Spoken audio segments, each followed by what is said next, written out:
People like you don't belong here with fake checks. Chelsea Morgan's manicured nails grabbed the $50,000 check. Without hesitation, she tore it straight down the middle. Then again, and again. The shredded pieces scattered across the counter. Dr. Evelyn Carter watched her consultation fee from Chicago Children's Hospital flutter to the floor. She sat motionless in her navy cardigan. Calm. "Security!" Chelsea's voice echoed through the lobby. "We have a fraud situation." Every head turned. Phones lifted. A young woman hit Go Live on TikTok. The viewer counter started spinning. Evelyn's wallet sat open. The edge of a platinum card peeked out, but Chelsea's eyes were fixed on assumptions. "May I speak to your manager?" Evelyn's voice was surgeon steady. Chelsea smirked. "Honey, I am management." "Have you ever been judged where you belonged more than anyone, K? 2:47 p.m. 13 minutes until the 3 p.m. board meeting upstairs. Security to the main floor, possible fraud in progress." Chelsea's voice carried the weight of absolute certainty. She stabbed the intercom button like she was crushing an insect. Her perfectly sculpted eyebrows arched with theatrical authority as she turned back to Evelyn. The TikTok live stream exploded. Comments flooded in faster than anyone could read them. "Call the police! This is 2024. Recording everything." Lady seems chill, though. Zoe Martinez, 19 and live streaming what she thought would be boring bank errands, watched her viewer count surge past 1,100. Her hands trembled as she held the phone steady, trying to capture every angle of the unfolding drama. "Y'all seeing this discrimination?" she whispered into her phone. The chat erupted with fire emojis and angry face reactions. Brad Stevens emerged from the back office like a battleship cutting through calm waters. All 6'2" of him radiated management authority. His Navy Hugo Boss suit cost more than most people made in a month. He surveyed the scene with the practiced eye of someone used to dealing with problems. "Ma'am?" His tone was the verbal equivalent of a pat on the head, dripping with condescension that made nearby customers wince. "This establishment serves legitimate customers only. I'm going to need you to understand that." Evelyn remained perfectly seated, her posture straight but relaxed. Her medical badge was clipped inside her jacket, invisible but present. The platinum American Express card edge still peeked from her leather wallet. Her iPhone buzzed against the marble counter. Board meeting reminder. 13 minutes. She glanced at the notification, then back at Brad with the kind of calm that comes from years of handling life-and-death situations. "I understand your concern," she said quietly, her voice carrying the measured cadence of someone accustomed to being listened to. "The check is from Chicago Children's Hospital for pediatric consultation services. Perhaps we could verify the amount with their accounting department." "These people always have explanations," Chelsea interrupted, her voice pitched loud enough for the growing crowd of onlookers. Her tone carried that particular brand of confidence that comes from never being challenged, never being wrong, never being held accountable. She rolled her eyes dramatically for the audience. "Elaborate stories, fake documents, the whole performance." Brad positioned himself strategically between Evelyn and the main exit. Not threatening exactly, but the message was clear. His arms crossed over his chest as he nodded along with Chelsea's performance. "Ma'am, suspicious amounts like this require additional verification procedures. It's standard bank protocol for certain situations." The pause before certain situations hung in the air like smoke. 2:48 p.m., 12 minutes remaining. The live stream chat was exploding with reactions. "50K check? That's sus, though. Bank lady being extra AF. Why is the customer so calm? Something's up. This is straight-up racial profiling. Security cameras getting all this." Other customers began choosing sides with the invisible certainty of a middle school cafeteria. An elderly white woman in expensive pearls shook her head disapprovingly, her voice carrying across the lobby. "Just call the authorities already. We don't have all day for this nonsense." but a young Latino man holding his 5-year-old daughter's hand whispered urgently, "This isn't right, mija. Remember this moment." A well-dressed black woman near the ATMs pulled out her phone, not for social media, but to record potential evidence. Her expression was grim with recognition. 2:49 p.m., 11 minutes until the meeting. Chelsea's performance reached new heights. Should I call the FBI fraud division? She's probably high on something. Look at how calm she is. That's not normal behavior for someone being accused of a felony. She examined her professionally manicured nails like she was discussing weekend plans instead of destroying someone's reputation in real time. Security guard Marcus Williams approached with visible reluctance. 45 years old, 20 years on the job, black, and deeply uncomfortable with the entire situation. His radio crackled with standard protocols, but his eyes reflected the moral complexity of his position. He'd seen this movie before. He knew how it usually ended. Evelyn's phone buzzed again, more insistently. The caller ID read, Sun, CEO Office Direct Line. She glanced at the screen, then at the countdown timer on her phone's lock screen, then declined the call with surgical precision. The small action didn't go unnoticed by the growing crowd. "I'd like to see your regional branch manager, please," she repeated, her voice carrying the kind of unshakable calm that neurosurgeons use when everything is going catastrophically wrong, but showing panic would kill the patient. Brad's chest puffed with wounded authority. "I am the branch manager, lady. I've been running this location for 8 years. There's nobody higher up than me on this floor." The word lady hit the air with condescending finality, dismissive, reductive, designed to put someone in their place. But Evelyn didn't move. 2:50 p.m. 10 minutes until her son expected her upstairs assistant manager, Karen Price, materialized from the back offices like reinforcements arriving at a battlefield. Her clipboard was clutched against her chest like armor, and her expression carried the self-righteous certainty of middle management defending corporate policy. "What's the situation here?" she demanded, though her tone suggested she'd already made up her mind. "Attempted fraud," Chelsea announced with prosecutorial authority. "Fake check, probably stolen identity, definitely suspicious behavior. Look how calm she's acting. Guilty people always act calm." Evelyn's first-class United Airlines boarding pass from her last medical conference at Johns Hopkins was clearly visible in her open wallet.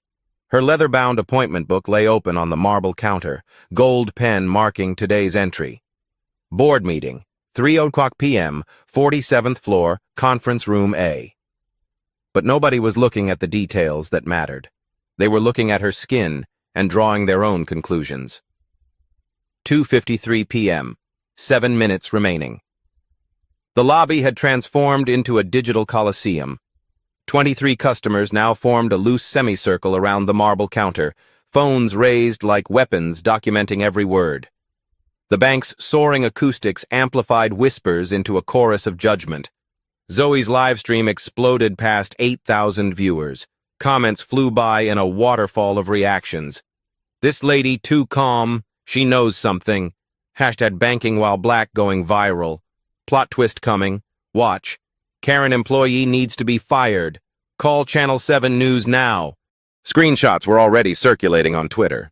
Local blogger Marcus Brooks rushed through the revolving doors, camera equipment jangling.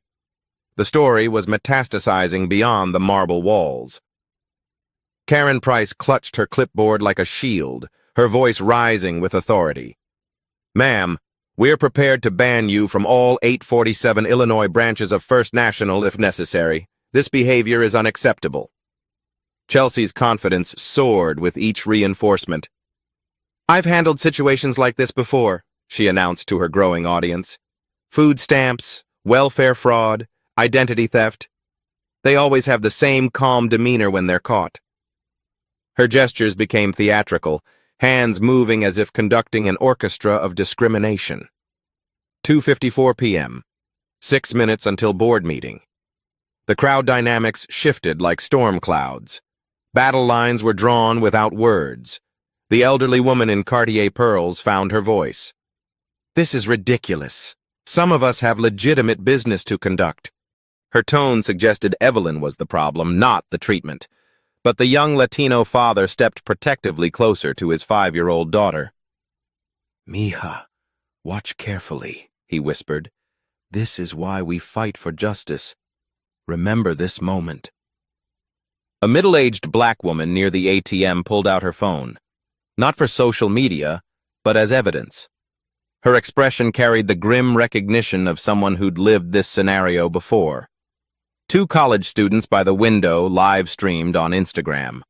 A businessman in the loan officer line shook his head in disgust, but whether at Evelyn or the bank remained unclear. 2:55 p.m., 5 minutes until the meeting. Brad Stevens puffed his chest, feeding off the crowd's energy. "Pattern recognition is part of our anti-fraud training. Certain demographics attempt these schemes frequently." He paused, letting the implication hang like poison in the air. "We protect legitimate customers from financial predators." The word predators echoed off marble walls. Assistant Manager Karen Price nodded sagely, her clipboard now a weapon of bureaucratic authority. "I'm calling corporate security. This has escalated beyond branch protocol." She reached for the red phone reserved for emergencies. Evelyn's iPhone buzzed insistently. The screen lit up. "Son, CEO office, urgent." She glanced at it, then at the timestamp, then declined again with surgical precision.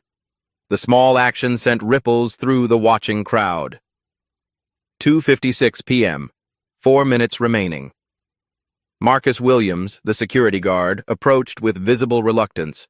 20 years of service, countless situations like this, and the moral weight was crushing him. His radio crackled with backup requests he hadn't made.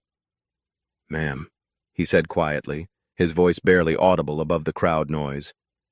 "I'm going to need you to come with me to the security office." It wasn't a request. Evelyn looked up at him, and for just a moment, something passed between them. Recognition, understanding, the complexity of being black in America, on different sides of an impossible situation. "I understand your position," she said softly, for his ears only. "You're following orders." Marcus's jaw tightened almost imperceptibly. 2:57 p.m. 3 minutes until her son expects her upstairs. Chelsea sensed victory approaching. "Should we call Chicago PD? I have contacts in the fraud division." Her voice carried across the lobby like a town crier announcing an execution. "Fake checks over $10,000 are federal crimes, FBI jurisdiction." The live stream count hit 12,000. Zoe's hands shook as she tried to keep the phone steady. This was the biggest moment of her 19-year-old life, and she knew it. Local news vans were pulling up outside. Channel 7, Channel 5, Fox 32. Someone had leaked the live stream link. Brad gestured broadly to his audience. "This is why we have protocols. This is why we verify. This is why we protect our community from—" He stopped mid-sentence, catching himself before saying something that would end his career. But everyone knew what word hung unspoken. Peak humiliation moment. 2:58 p.m. 2 minutes remaining.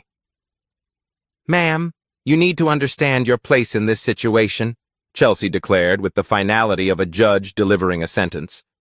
Her voice reached every corner of the marble lobby. Then she made her fatal mistake.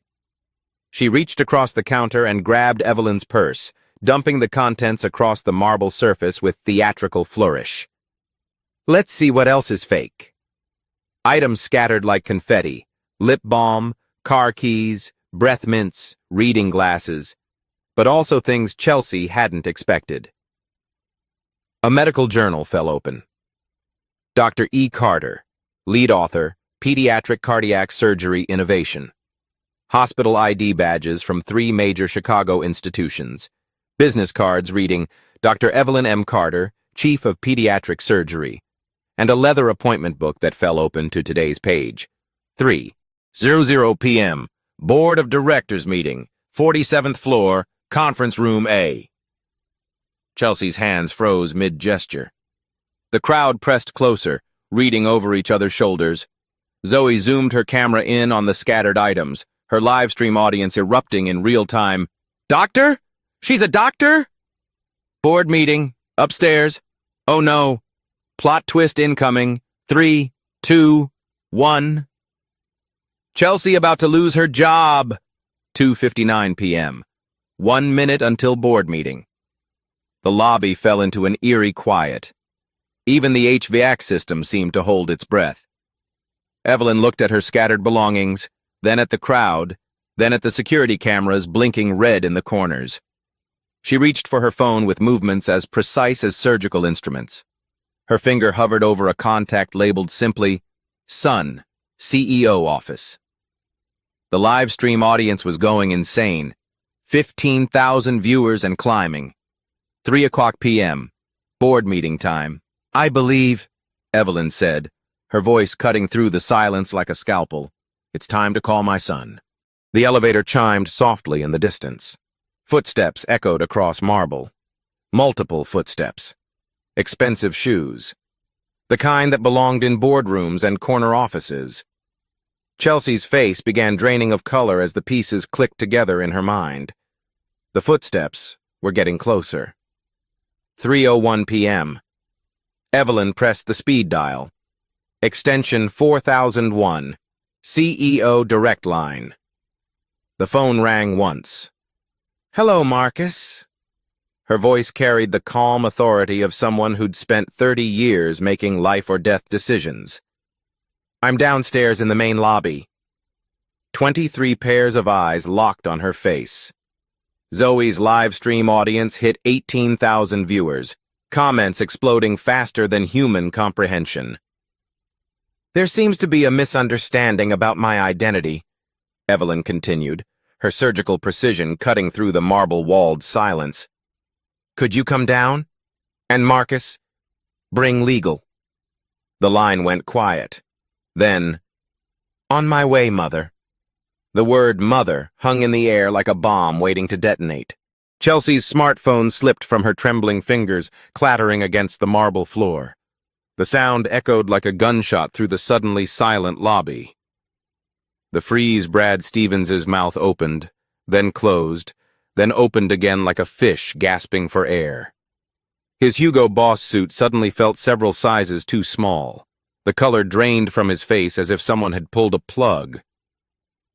Mother, he whispered, the word barely escaping his lips. Karen Price's clipboard fell from nerveless fingers. Papers scattered across the floor, employment policies and fraud procedures suddenly meaningless. Her eyes darted between Evelyn and the elevator bank like she was watching a tennis match in slow motion. The crowd pressed closer, sensing the seismic shift about to occur. Phones raised higher. The live stream chat became incomprehensible. She said mother. CEO's mom? Chelsea is so fired. Plot twist of the century. Recording everything for court. 3:02 p.m. The doors open. The executive elevator chimed with the soft sophistication of imported Swiss engineering. The brushed steel doors slid apart like curtains revealing the final act. Marcus Carter III stepped into the lobby. I am 32 years old, 6'1", Armani suit that cost more than Chelsea made in 3 months, Harvard MBA, Rhodes Scholar, CEO of First National Bank Illinois, the youngest in the company's 127-year history. Behind him emerged a small army of corporate power. Head of legal David Kim in his $1,000 suit, communications director Sarah Walsh clutching an iPad, regional vice president Janet Torres, and 3 assistants whose job descriptions included crisis management. The lobby transformed from small-town drama to corporate battlefield in seconds. Mr. Carter! Brad Stevens's voice cracked like a 13-year-old's. He rushed forward, hand extended, and smiled desperately. I didn't know you were... We weren't expecting... Marcus III's eyes swept the scene with the analytical precision he'd inherited from his mother. Scattered purse contents on marble. Torn check pieces. 23 witnesses with phones. One terrified teller backed toward the wall. His gaze found his mother, seated with the same calm dignity she'd maintained through medical school, residency, and 30 years of surgical practice. "Mother," he said quietly, "I'm profoundly sorry. What happened here?" The recognition moment. The crowd collectively inhaled. Even the HVAC system seemed to pause. Zoe's live stream hit 25,000 viewers. Screenshots were already trending on Twitter with #Bank CEO Mom. TikTok's algorithm was pushing the video to millions. Local blogger Marcus Brooks frantically typed on his laptop, "Breaking, Bank CEO's mother racially profiled at own institution." Chelsea Morgan stood frozen against the back wall, her perfectly manicured nails now digging crescents into her palms. The theatrical confidence had evaporated, leaving behind a 28-year-old woman who suddenly understood that her career was over. She never said... Chelsea's voice was barely a whisper.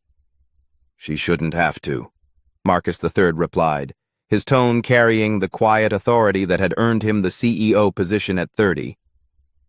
"This is Dr. Evelyn Carter, Chief of Pediatric Surgery at Chicago Children's Hospital, board member of this institution since 2019. He paused, letting the weight settle. "And the largest individual shareholder of First National Bank, Illinois." The Power Reveal legal director David Kim stepped forward, tablet in hand. "Dr. Carter currently owns 847,000 shares of company stock, valued at approximately $23.4 million as of market close yesterday." The numbers hit like physical blows. Her annual consultation income exceeds $340,000. She serves on the boards of 3 major Chicago medical institutions. Her real estate investments are valued at $12.8 million. Each fact was a nail in the coffin of assumptions. Communications Director Sarah Walsh was already crafting damage control strategies, fingers flying across her iPad screen. The story was spreading beyond social media into mainstream news channels. "Channel 7 is requesting comment," she whispered to Marcus III. "Fox 32 has crews en route. Tribune wants an exclusive." The crowd's realization. The elderly woman in Cartier pearls suddenly found her shoes fascinating. The businessman who'd shaken his head earlier was backing slowly toward the exit. But the young Latino father stepped forward, his daughter's small hand in his. "Dr. Carter," he said clearly, "I'm sorry this happened to you. Rosa and we witnessed everything."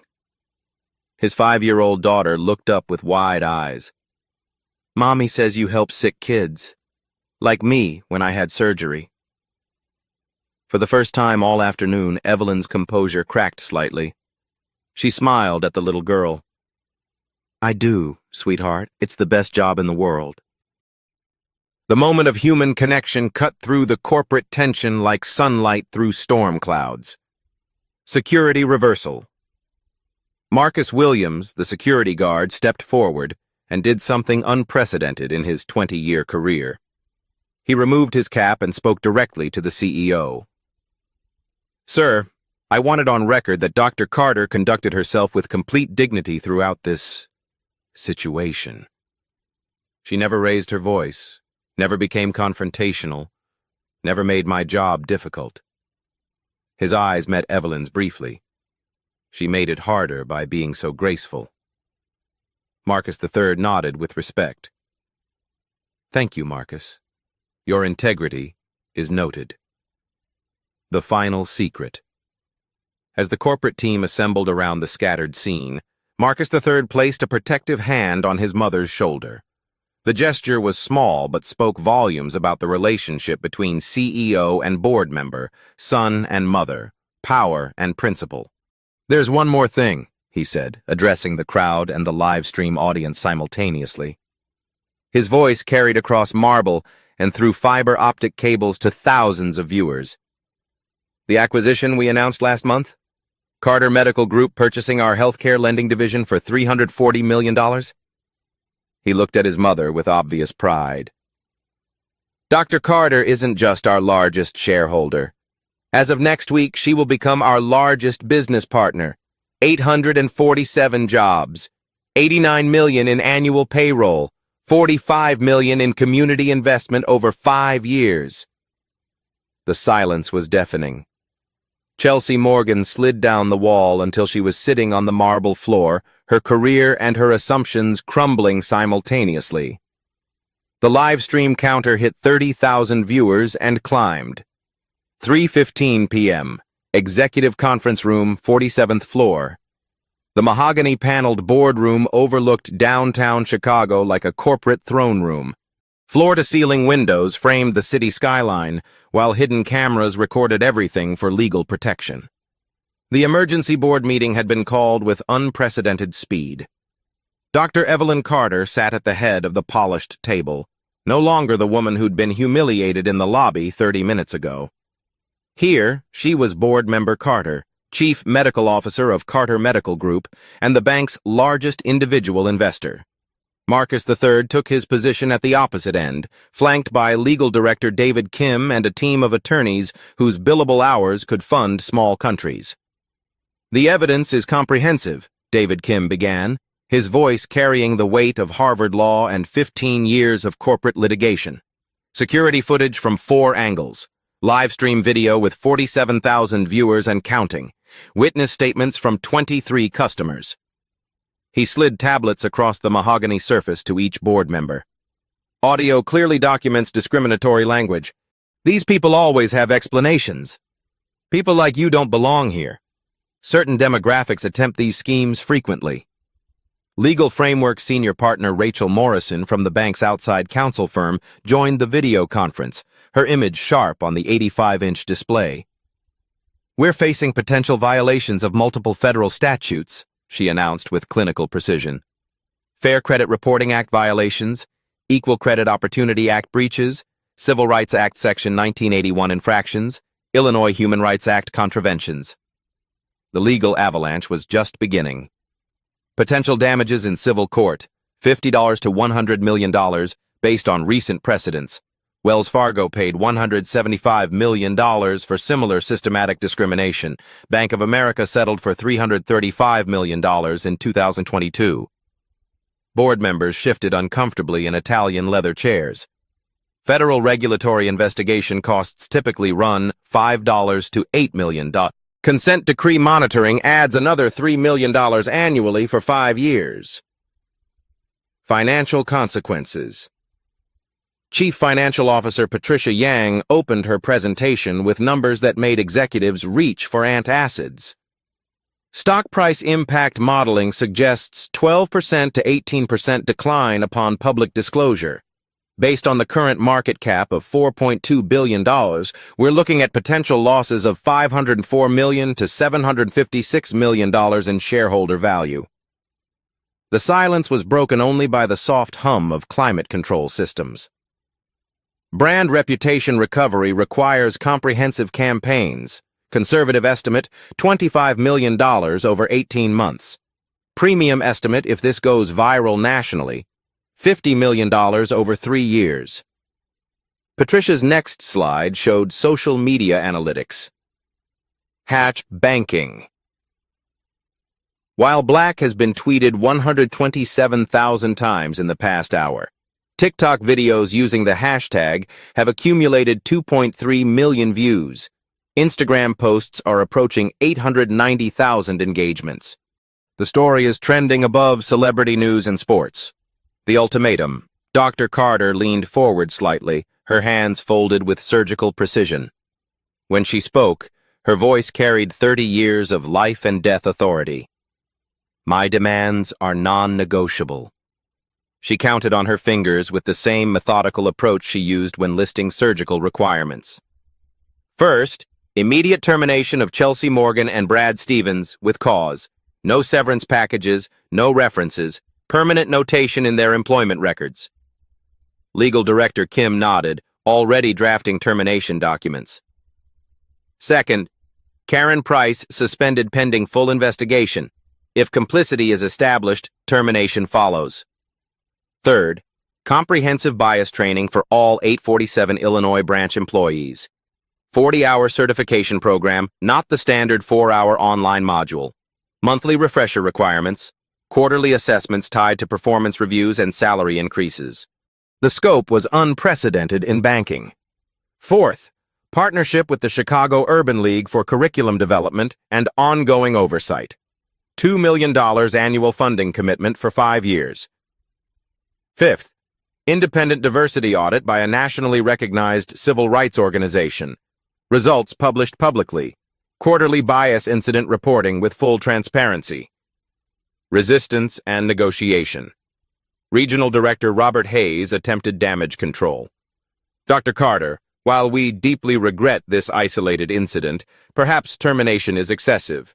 Suspension, additional training, written reprimands might be more appropriate. Isolated? Dr. Carter's voice carried the sharp edge she reserved for medical students who hadn't studied. Mr. Hayes, this wasn't an accidental bias. This was systematic dehumanization performed for an audience. Marcus III supported his mother with CEO authority. The employees involved chose to escalate rather than de-escalate. They chose humiliation over verification. They chose assumptions over facts. He looked directly at Hayes.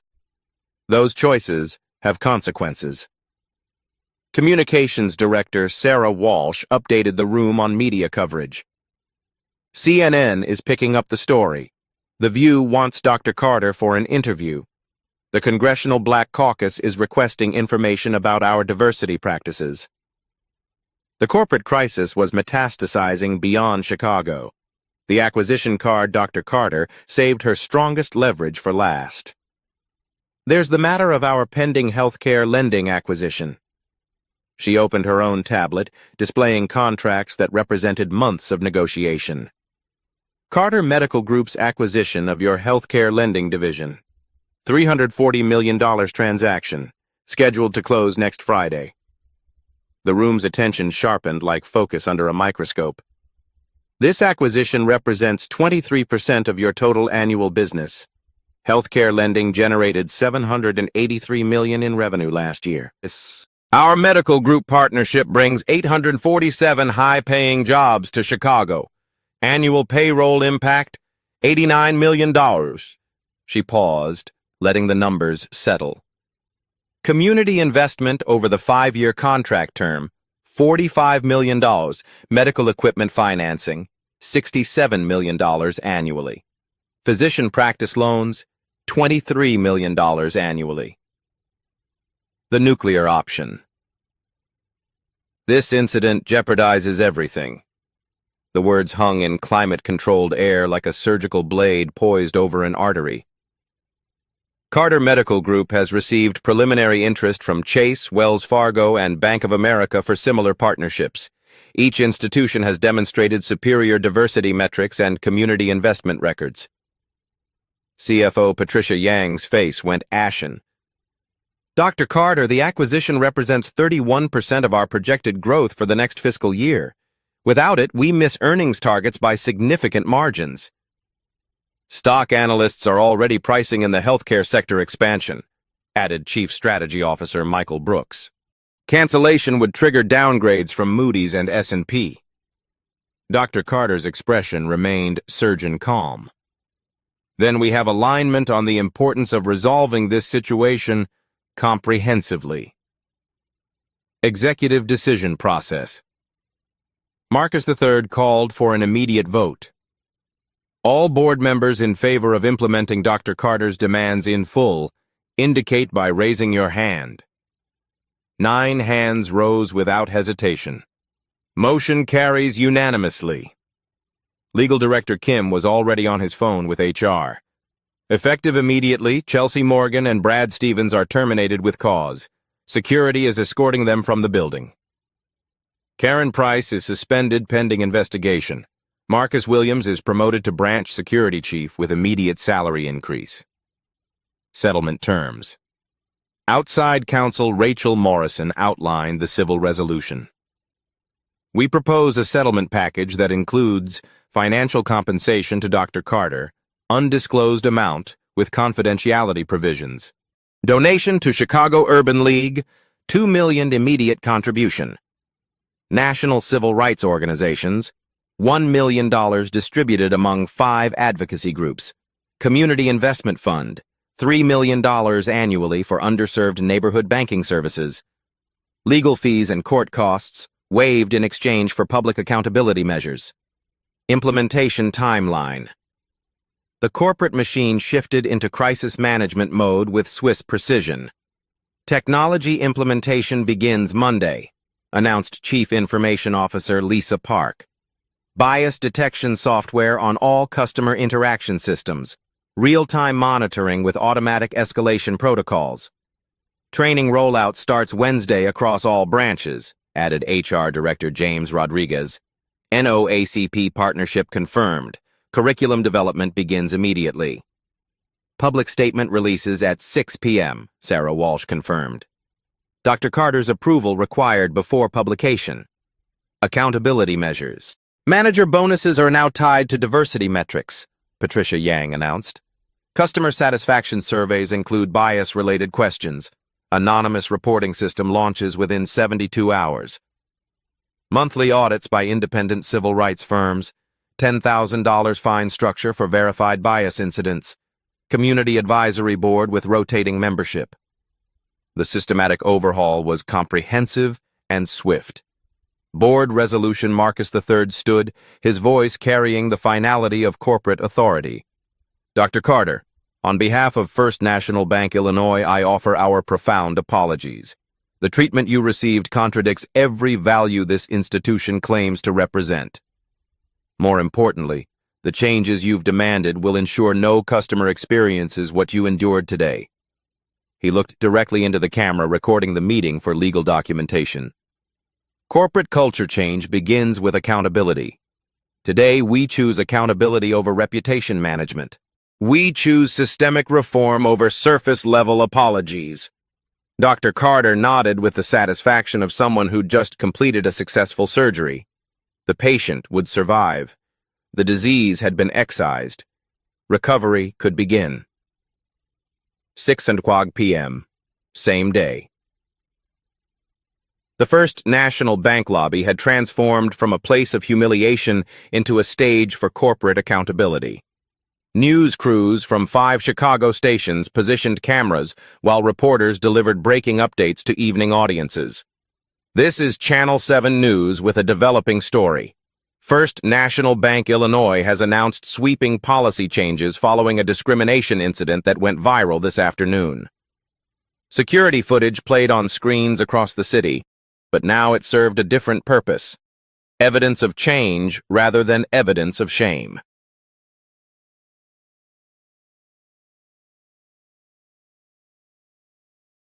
Immediate consequences. Chelsea Morgan cleaned out her desk under the watchful eyes of corporate security. 28 years old, career in banking over, her LinkedIn profile already updated to seeking new opportunities. The termination letter cited conduct unbecoming discriminatory behavior and violation of corporate values. No severance, no references, no second chances. Her exit interview lasted 3 minutes. HR Director James Rodriguez documented everything for potential legal proceedings. Ms. Morgan, your actions today violated federal civil rights laws and corporate policy. This termination is with cause. Brad Stevens faced the same corporate justice. 8 years as branch manager ended with a cardboard box and an escort to the parking garage. His termination letter included a note that would follow him. Not eligible for rehire. Permanent notation for discriminatory conduct. The banking industry network was small. Word traveled fast. Karen Price received a different message. Suspension pending investigation. Ms. Price, you have 48 hours to provide a written explanation for your role in today's incident. Legal counsel is recommended. Technology revolution. By 7:00 p.m., Chief Information Officer Lisa Park's team had begun implementing the Respect Alert system across all 847 Illinois branches. The technology was sophisticated. AI-powered voice recognition that flagged discriminatory language in real time. Facial recognition software that monitored staff body language for signs of bias. customer interaction scoring that evaluated each transaction for fairness indicators. Every teller station now has automatic escalation protocols, Park explained to the press. Discriminatory language triggers immediate supervisor notification. Bias incidents are recorded and reviewed within 1 hour. The system integrated with existing security cameras, creating a comprehensive monitoring network that would have detected today's incident within minutes. Training overhaul. Wednesday morning brought unprecedented change to First National's corporate culture. The parking lot at the training center in Oak Brook filled with employees from every branch across Illinois. The partnership with the Chicago Urban League produced a 40-hour certification program that replaced the bank's previous 4-hour online module. This isn't sensitivity training, explained NAACP Education Director Dr. Angela Washington. This is bias interruption training. Participants learn to recognize implicit bias, interrupt discriminatory thinking, and implement inclusive customer service. The curriculum included role-playing scenarios with diverse actors, quarterly assessments that affected performance reviews, and monthly workshops with real customer feedback. Ashley Martinez, the 22-year-old junior teller who'd watched the discrimination unfold, found herself promoted to assistant manager with a 40% salary increase. "I want to be part of the solution," she told the Tribune. "Today showed me what kind of manager I never want to become." Community investment. The $2 million donation to the Chicago Urban League unlocked opportunities beyond banking. Executive Director Michael Harrison announced expansion of financial literacy programs into 15 Southside neighborhoods. Dr. Carter's experience catalyzed resources that will benefit thousands of families, Harrison said at the press conference. Crisis became opportunity. The Community Advisory Board met for the first time on Friday. 12 members representing diverse Chicago neighborhoods would review bias reports, evaluate policy changes, and ensure accountability.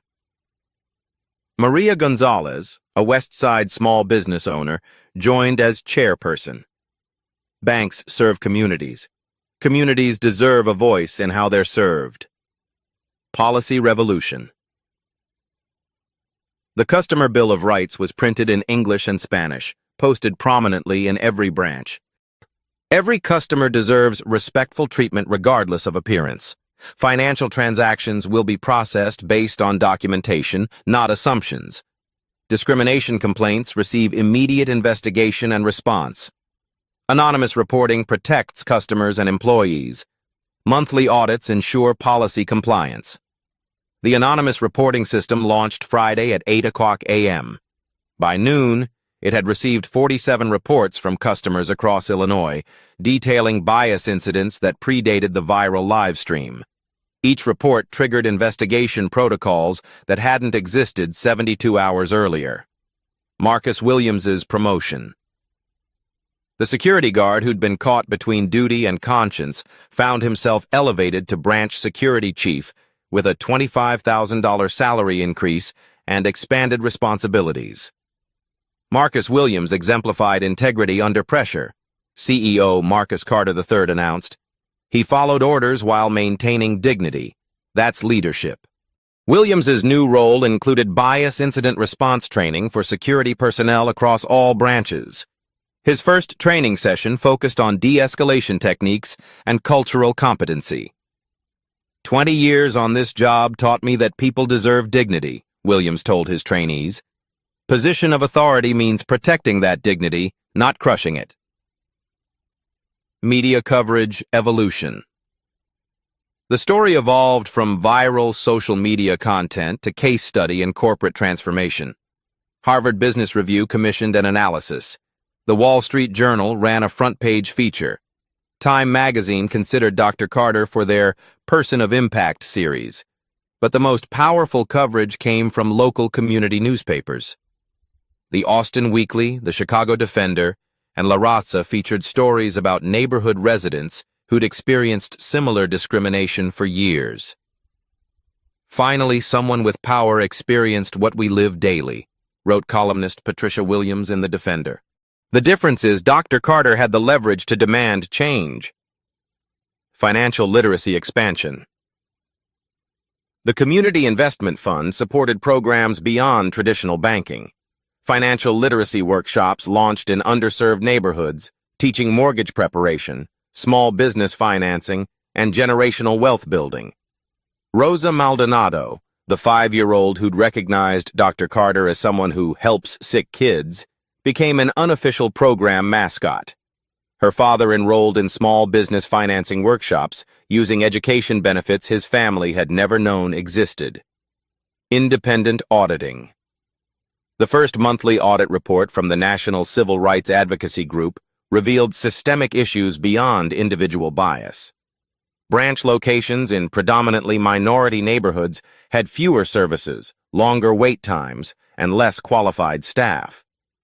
Dr. Carter's incident illuminated broader patterns, reported lead auditor Dr. James Brooks. Systematic exclusion disguised as business policy. The audit triggered immediate corrective measures, staff increases in underserved branches, expanded service offerings, and community outreach programs. Ripple effects. 12 major banking institutions across the country requested information about First National's transformation protocols. The American Banking Association invited Dr. Carter to speak at their annual conference.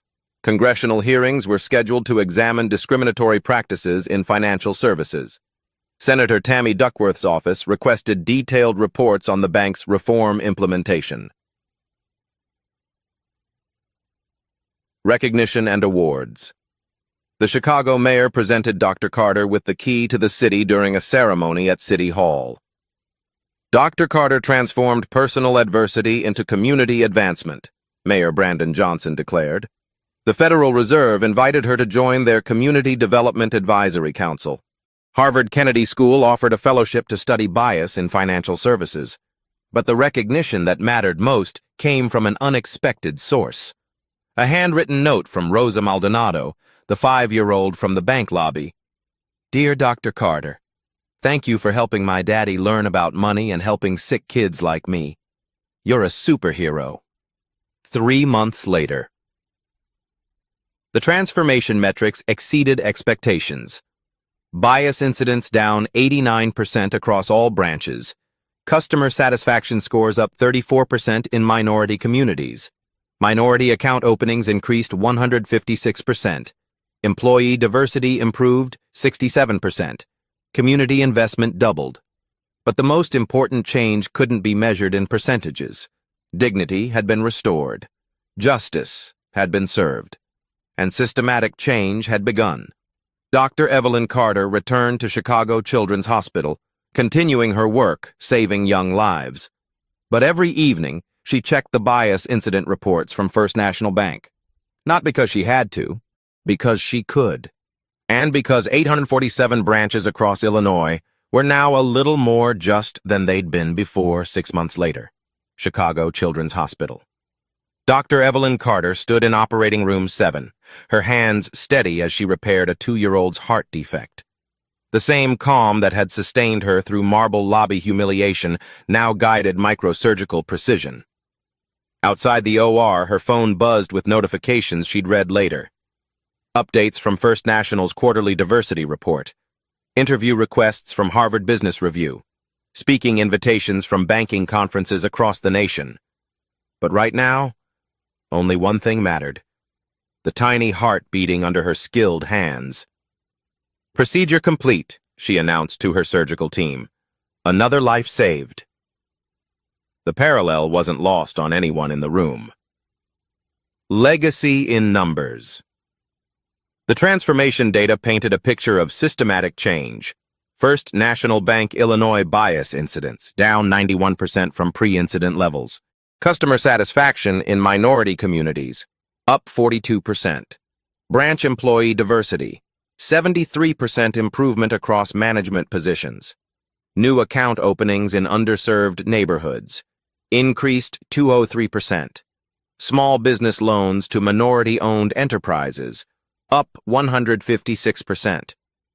Community Investment Fund impact, $8.7 million distributed. 2,347 families benefited. But numbers only told part of the story. Ashley Martinez, promoted from junior teller to branch manager at age 23, led diversity training sessions across the Midwest. Dr. Carter showed us that dignity isn't negotiable, she told audiences. Position doesn't grant permission to diminish others. Marcus Williams expanded bias prevention training to 12 banking institutions. His security protocols became industry standard, protecting customers while empowering employees to intervene. Ripple effects. Across America, congressional hearings led to the Financial Services Equality Act, bipartisan legislation requiring bias training and transparency reporting across all federally insured institutions. 17 major banks implemented similar monitoring systems. The Carter Protocols became shorthand for comprehensive discrimination prevention in financial services. Zoe Martinez, whose live stream had catalyzed change, enrolled at Northwestern University's Medill School of Journalism. Her documentary, Banking While Black, A Mother's Courage, won Student Emmy Awards and sparked campus conversations about economic justice. Dr. Carter taught me that bearing witness means demanding accountability, Zoe reflected during her TEDx talk. Sometimes the most powerful action is refusing to look away. Mother and son. The relationship between Dr. Carter and CEO Marcus Carter III deepened through shared purpose. Monthly mother-son dinners became strategy sessions for expanding diversity initiatives. You taught me that leadership means protecting the vulnerable, Marcus III said during the bank's annual shareholder meeting. Profit without principle is just organized theft. Under his leadership, First National became the first major bank to achieve B Corporation certification, balancing profit with social responsibility. Stock prices rose 34% as socially conscious investors rewarded authentic change. Personal growth and recognition. Dr. Carter's calendar filled with speaking engagements, but she remained selective. Harvard Kennedy School Fellowship, congressional testimony on banking discrimination, keynote at the National Medical Association's annual conference. Each platform amplified the same message. Systematic change requires strategic patience and unwavering principle. The Chicago mayor honored her with the city's highest civilian award. The NAACP presented their Chairman's Award. Time magazine named her among the 100 most influential people. But the recognition that moved her most came in a handwritten letter from Rosa Maldonado, now 6 years old and in first grade. Dear Dr. Carter, I'm learning to read big words like justice and courage. My teacher says you showed both. Thank you for helping my daddy's business and for helping sick kids like I was. Love, Rosa. Foundation launch. The Carter Family Foundation launched with a $50 million endowment, focusing on healthcare access and economic justice. The foundation's first initiative, medical scholarships for students from underserved communities. Excellence should be accessible regardless of zip code, Dr. Carter announced at the foundation's inaugural gala. Every child deserves the opportunity to heal others. Applications flooded in from across the country. First-generation college students, inner-city youth interested in medicine. Rural students lack resources but not ambition. The foundation would graduate its first class of doctors in 2031, continuing impact. Today, Dr. Carter splits time between surgery and social justice. She serves on the Federal Reserve's Community Development Advisory Council, reviews bias incident reports from 847 bank branches, and mentors young professionals navigating discrimination. Her office at Chicago Children's Hospital displays 2 items side by side, her medical degree from Harvard and the torn check pieces from that March afternoon, framed as a reminder that dignity is always worth defending. Call to action. Change doesn't happen in boardrooms or courtrooms. It happens when ordinary people refuse to accept injustice as normal. Dr. Carter's story proves that strategic patience, quiet strength, and unwavering principles can topple systems built on assumptions and bias. But her story is just one story. Yours matters too. Have you witnessed discrimination in places where you least expected it? Have you experienced bias that made you question your worth? Have you found the courage to transform humiliation into systematic change? Share your story in the comments below. Your experience matters. Your voice creates change. Your courage inspires others to stand up when it would be easier to stay silent. Subscribe to Black Tales Stories for more inspiring transformations that prove justice isn't just possible. It's inevitable when good people refuse to look away. Hit the share button. Send this to someone who needs to remember that their dignity is non-negotiable. Together, we don't just tell stories of change, we become the change. One story, one voice, one act of courage at a time. Remember, your worth isn't determined by others' perceptions. Stay calm, stay strategic, and let your actions speak louder than their ignorance. The next chapter of justice begins with you.